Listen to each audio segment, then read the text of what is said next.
for me, so much of the job is communicating and thinking about what is the story you're telling? How can you position it in a way that is going to be well received and interesting to that other party?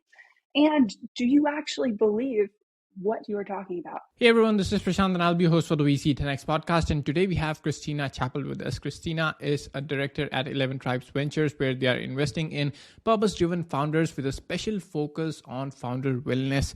In this episode, we talk about Kristina's story and how she started her journey in venture capital.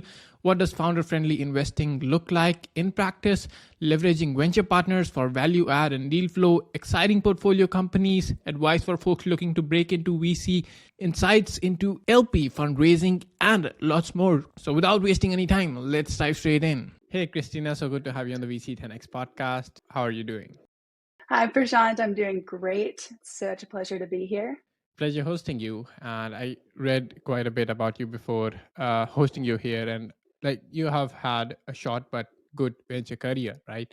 And breaking into venture. And then I believe you have previously also worked in private equity before jumping into venture. So we'll talk about all about it. So to just kick things off, can we first have your story and how you started investing? Absolutely. So as far as my personal background goes, I grew up north of Atlanta in a town called Alpharetta, Georgia, and started my entrepreneurial efforts there. I went to a large public high school that was pretty formative for my trajectory, and the culture of that school, I'd like to say, was achieve or be forgotten.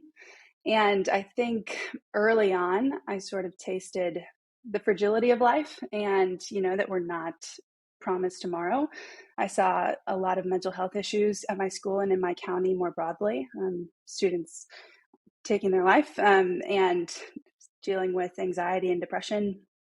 And I remember also in my early high school days reading an ancient text called Ecclesiastes and just hearing about, things being vapor-like and will be to dust again soon. And so that kind of planted in me just this desire to meet each morning with as much intention, excellence, delight as possible. And so that work ethic and then the entrepreneurship bend kind of culminated in some projects around Atlanta, one of which was called the Petal Project. I went around to different groups of people and really brought them flowers and had conversations.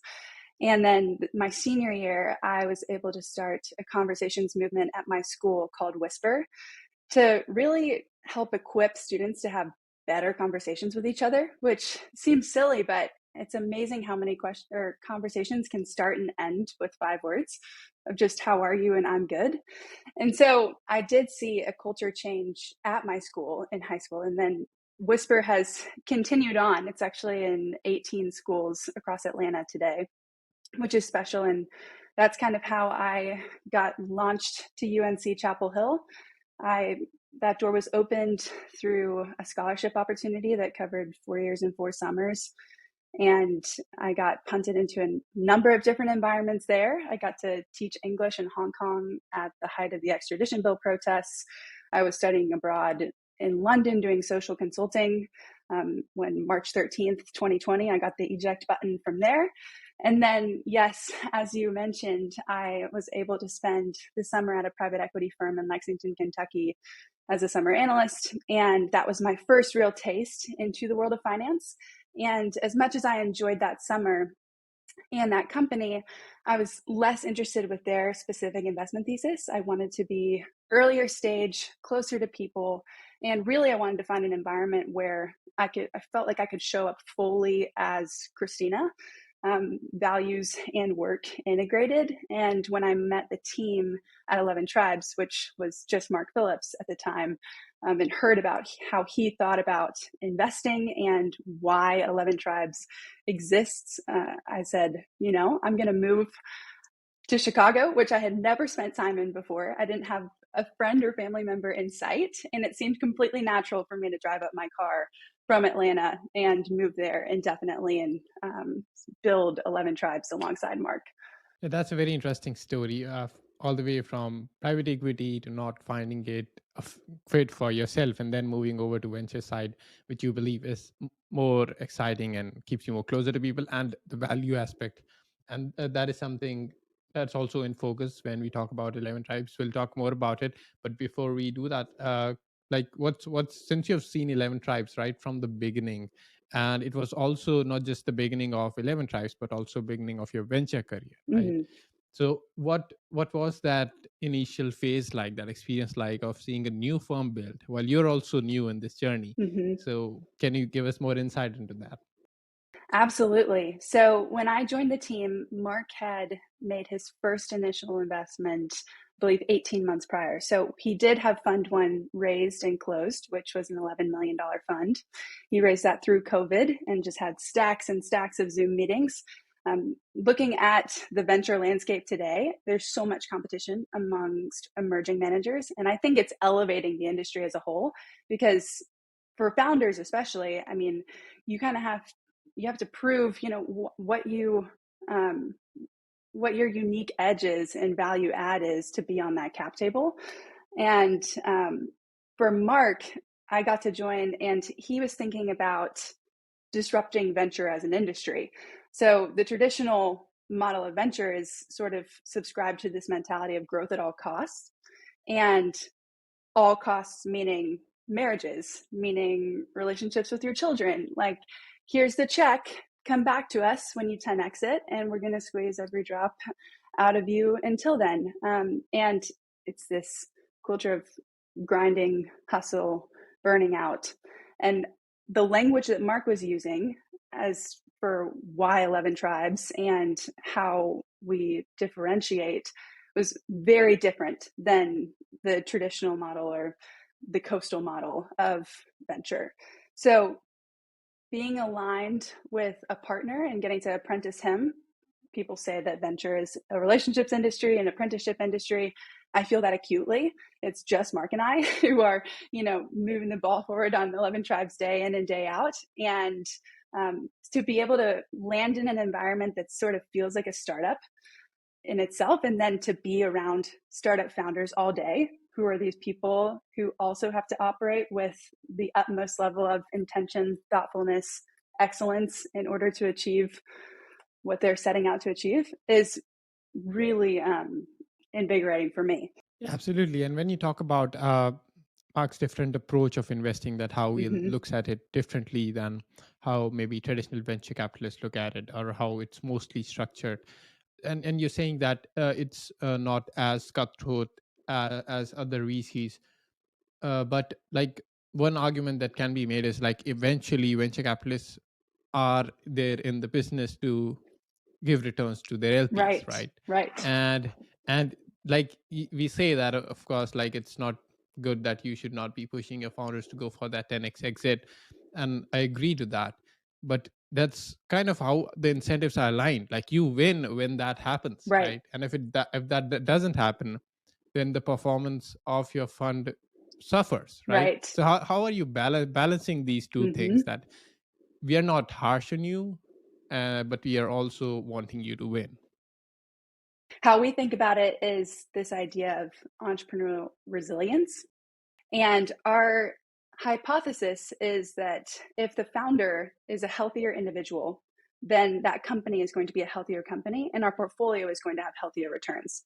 So we don't see it as this trade-off of, oh, our thesis is soft, like we want you to prioritize well-being and mental health, and we're just going to excuse non-outsized returns because of that. No, what we fundamentally believe is that if we can support our founders and bring resources around them that help them to build resilience, to endure, and to build for the long haul, where companies typically don't exit between or before the 3 or 5 or sometimes even 8-year mark.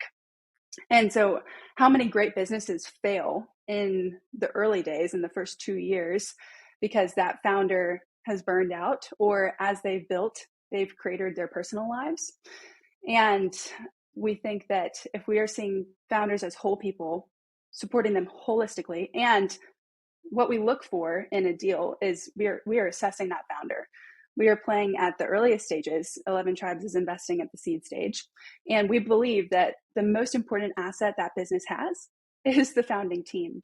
So therefore, why would we not surround those individuals with as many resources as possible to help them to show up at work and bring their, best self. Like some of our founders on the initial call had the misconception that we were, telling them to kick their feet back, relax, like the company will build itself, like prioritize your 40-hour work week.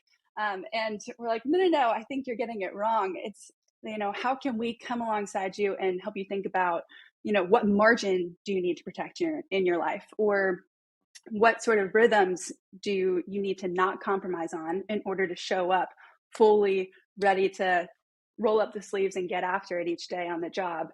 And also make sure that as you're building, you're not defaulting on the things that we believe make life worth living, like relationships. Yeah, absolutely. And I love this concept, like founder well-being, and venture firms being more founder friendly, and a lot of firms say this, like you do, right? And I am curious, what does this actually look like in practice? Yeah, that's a great question. So the two things that we do to walk the walk of our words saying that we're founder focused is we have a 2% commitment, and every check that we write, usually we're writing $250K to $300K checks at the seed stage. We're investing 2% on top of that check directly to our founding team for them to spend on their well-being and development. So usually that looks like a founder who has bootstrapped their business up until this point, getting $5,000 or $6,000 in a bank account for them to spend with an executive coach for startups or on therapy.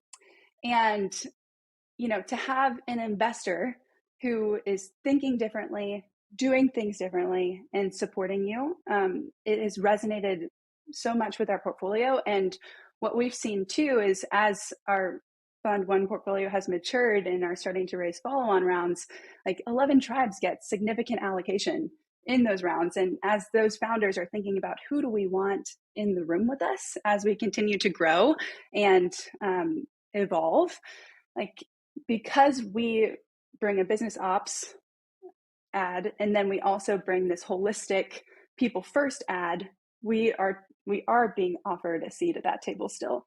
And then to touch on the second part of our founder commitment, that is our venture partner platform. And so we have about 12 to 15 venture partners who have started and exited companies across industries or are deep industry experts. And we use a double opt-in where we'll introduce a founder to one of our venture partners, and then they'll work together, and that venture partner is speaking the language of that founder. So Mark Phillips's background is in consulting and M&A. My background was in education and a bit of private equity, but neither of us had started and exited companies. And so to have the 2% commitment, that's great. But if you can't drive actual business opportunity at those companies, then we don't see that as a full ad. So we compensate those venture partners with GP carried interest.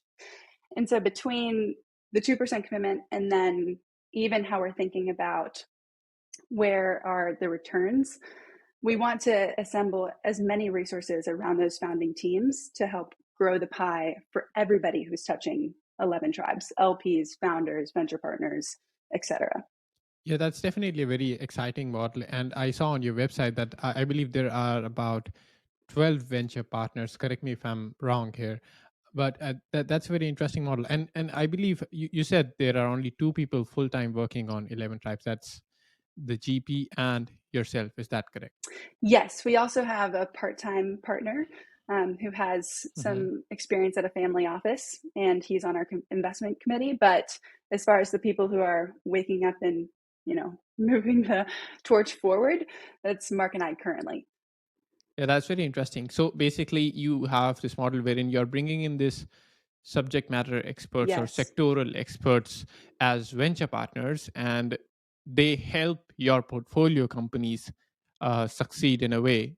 And then in return for that, they get a part of the pie. That is the carried interest, right? Yes. Great. And also they really help us with sourcing. So a large part of our strategy is to target competitive geographies. Unfortunately, due to inflated valuations in San Francisco and New York, we don't win there.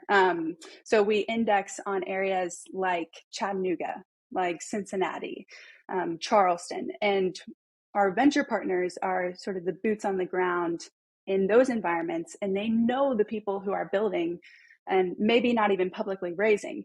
And so as an emerging fund, we have a unique opportunity to kind of, sift through the places that are not as like broadcasted publicly to then find some of those best founders, work with them from the early days, and come alongside them as a partner who cares about them as whole people.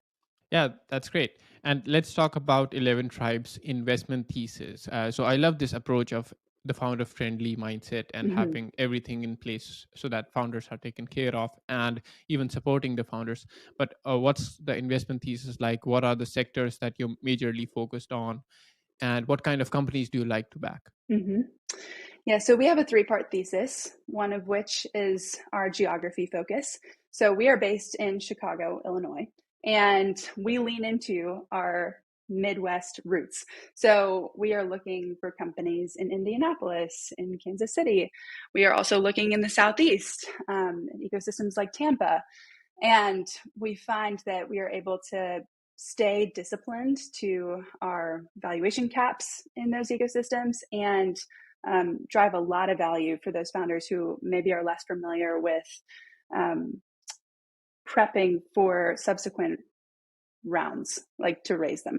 And then we are also investing pretty much at the seed stage. So as we think about Fund 2, which we're currently raising, we're going to be sort of like middle of the fairway seed stage. We do have some pre-seed investments in our Fund 1 portfolio from a partnership with an accelerator in Cincinnati called Ocean. And we're looking to stay under an $8 million pre-money valuation cap. And then the final part of our thesis is thinking about how can we uniquely support our founders in order for them to be resilient and build for the long haul and really not lose their souls while they're building these great companies. Because my partner, Mark, has sat across the table from countless founders who have had these large exits and liquidity events. And yet they're looking back with tears in their eyes at Mark saying, like, I wish you had been around 5 years ago, 8 years ago when I was raising, because maybe I would still be married, or maybe my kids would talk to me, or maybe I wouldn't be so isolated. And like, we feel that deeply, and we want to do things differently at our fund. Definitely. Yeah, I love that. Great. So, like, would you like to mention some of your portfolio companies doing exciting work? Absolutely. Yes, I love working with our founders, and a major part of my role is to manage our pipeline. So I get to be on these calls with the founders and supporting the portfolio. Some of the companies that we are really excited about, the company we're seeing with the most traction recently is a coffee alternative company called Rise Superfoods, RYZE. They are a mushroom coffee company, if you're familiar with Mudwater, and they are, dare I say, much tastier. So we're excited about that team and their growth. We also have quite a few healthcare investments. So one of them is BrainSpace, and that company is simplifying critical care after stroke, TBI, or surgery with tools to protect the brain and help it heal. And ironically, since 1927, neurosurgeons have been using an external ventricle drain to relieve pressure on the brain to preserve its brain function. And unfortunately today, an ICU nurse has to reset that EVD every time a patient's head moves in the bed. So patients undergoing any sort of external drainage and intracranial pressure, they must be kept under constant supervision in an intensive care unit. And so improper drainage can lead to over drainage or under drainage and potentially seriously injure that patient, which is where BrainSpace comes in. And their patented device monitors patient's cranial pressure real time and utilizes a blend of software, hardware, data analytics to help manage the pressure without the nurse's constant supervision.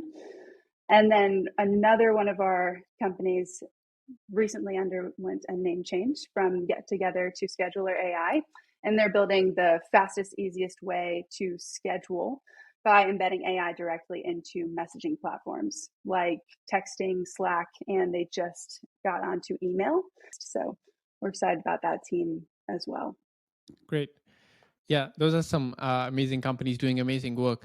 And I also recently saw a LinkedIn post from you wherein you were like doing a session, a physical session about how to break into venture capital or something like that, right? Mm-hmm. And I would like to ask you that question since you're still early in your venture capital journey and seems like you're doing pretty well as well. Uh, since like you know the ropes are on everything, on every question, right? And that's great.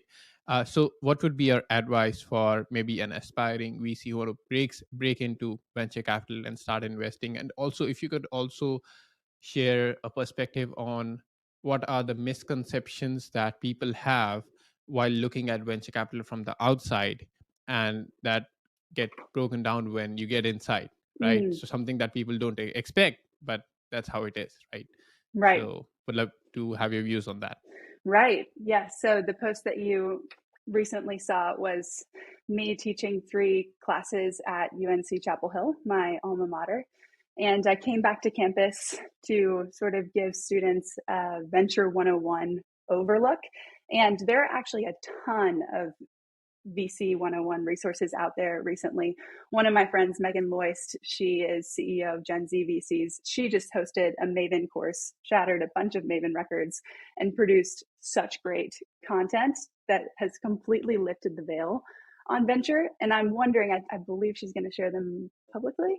And I wonder what's going to happen because I think she has equipped people to think about how do you source, how do you perfect a cold email, how do you think about doing a deep dive, and how do you establish a brand or like a thesis for your fund or for you particularly as an investor that will start the flywheel effect of you getting to know founders in that vertical or in that industry.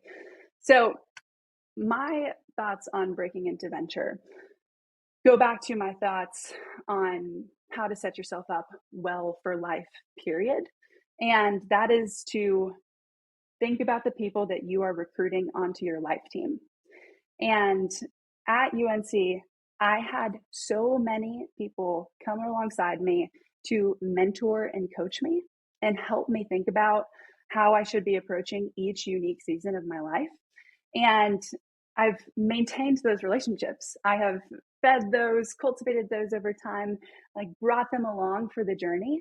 And that's 100% why I'm able to stand here today, why I got to 11Tribes in the first place. And honestly, how I'm able to, start work as employee number 1 and know what to do on the job. I mean, Mark has given me a significant level of autonomy and responsibility from the get-go. And working with him as my managing partner, he doesn't approach 11Tribes and where we're going so close-fisted. I'd say that he's open-handed with it. He's invited me in to drive our organization forward with my own Kristina flair, which, just as a piece of advice, find a leader who is going to who wants you to grow well, and then also embrace and drive whatever idea or vision forward with your own angle.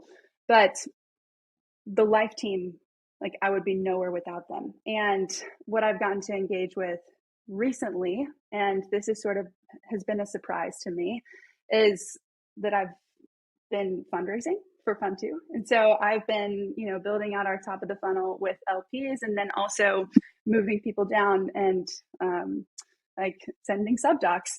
And that's been a really special process as well, to be able to think about, all right, as a venture investor, you have 2 main considerations each morning. You have to make sure that you have money to invest and that you have great companies to invest in. And for people who are entering the industry, like, as long as all that you're doing ties back to either of those 2 pieces, then like your work is probably being well spent. And I would also say for students who are looking to get into venture, they should shoot their shot with as many cold emails and cold reach outs as possible. College especially is an exploratory phase. And I think people are much more willing to give you their time of day once people have the student visa or that student email. Yeah, absolutely. I totally agree. And I love all the insights that you shared. And I'm glad that you mentioned Meagan. And recently, I also did her cohort based course about Venture Capital 101. Mm-hmm. Gen Z VCs organized that. And I love that too, just like you did. And another aspect that she also mentioned in the course was that when you go working for early stage venture funds, one of the advantages is that you also get to have that LP interaction, because Mm-hmm. then you get to get involved in fundraising. And you mentioned that you're very much involved in that, and I can only wonder how much of learning that is bringing to you, because you're interacting with these people who are sitting on like maybe billions and billions of dollars of wealth. And I'd love to learn more about that as well. Like, what's the experience like? Because I've heard that it's a really hectic, tiring process to get in touch with LPs, and sometimes they don't even reply to emails because Mm-hmm. obviously they're not investing all the time, or maybe it doesn't fall in their thesis. So how's that experience been like? How many emails are you blasting out? How many calls are you Oh getting my on, and word. how hectic is it? I think that your what you've heard is pretty real in life, and I've sent hundreds of cold emails. I've received a handful of responses, and what we have found is that when LPs share a values alignment, there's like magic happens. And if it's not not now, like you're building relationships for the long term. So 11 Tribes, we're investing out of fund 1, but we want to be an enduring fund. Like we want to be going into fund 3 and fund 4. So to start building those relationships now, and we have a strong commitment to be transparent with our LP base and to be communicative. Again, with venture typically being this black box of an industry and an asset class, like we want to resist that and reject that notion and really invite our LPs in to be like, here's where we're at. And for me, so much of the job is communicating and thinking about what is the story you're telling? How can you position it in a way that is going to be well received and interesting to that other party? And do you actually believe what you are talking about? And for me, like I'm 7 months into the job now. When I first started, I was trying to orient to what even is the world of VC and then how do we fit in? And over 7 months, I've only become more and more convicted into wow, like what we are doing matters. It is different fundamentally than what other venture funds are doing. And like I've seen it in my interactions with potential investments, with our current founders, with co-investors. And it's amazing how many times like I'll share what we're about here, and then sort of the business veil that people are wearing starts to melt away. And then it's them as a person, and we're able to connect. And also the openness and the honesty and the unbuttoned up nature of a lot of our relationships, especially with our portfolio, allows us to be more additive because they do see us as someone who's in the fight with them, in the trench with them, and really cares. So I've been able to, I think, show up to these LP meetings and look at these people who have done very well for themselves in life and like confidently stand there with them and share our thesis, which has also made sort of a world of a difference. And I also have leaned into the fact that I am 23, fresh out of college. I have a lot to prove. We are competitive here. We are an ROI focused fund, and what we're doing is fundamentally different. So that's been a special angle to bring to these conversations too. Absolutely. And I'm 23 too, so high five on that. All right. So now moving on to our final section, which is the rapid fire round, wherein I'll ask you 5 quick questions about the fund and you have to give 5 quick answers. Sounds good? Great. All right. So the first one goes, what are the sectors and regions you invest in? We invest across sectors, but Fund One's portfolio is heavy in future of work, healthcare, data analytics, cybersecurity, and food and ag tech. And the regions that we're looking at the Midwest, Southeast, the Mid-Atlantic, the mountain region, those areas. Got it. And what's the typical stage of investment? Seed stage, post-revenue. Great. And what's the typical check size you put in? Average check size at the seed is $250K to $300. And where can founders pitch you?